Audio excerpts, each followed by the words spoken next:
রাসূলুল্লাহ সাল্লাল্লাহু আলাইহি ওয়াসাল্লাম বলেন, জয়ুনসালাহু আসারিহি, কেউ যদি তার হায়াত লম্বা করতে চায়, হায়াত বাড়িয়ে নিতে চায়, ফালিয়াসিল রহিমাহু, সে যেন আত্মীয়তার সম্পর্ক ঠিক রাখে।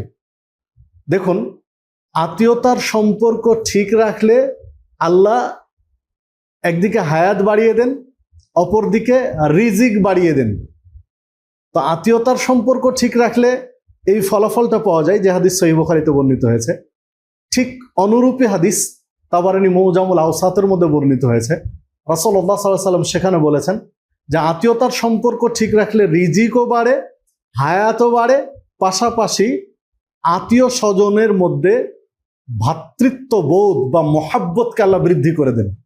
তাহলে মহাব্বত যদি বাড়াতে চান আত্মীয়দের মধ্যে, যে যেন মহাব্বতটা সুদৃঢ় হয়, গাঢ় হয়, তাহলে প্রতিবেশীর সাথে ভালো আচরণ রাখতে হবে, আত্মীয়দের সাথেও ভালো আচরণ রাখতে হবে।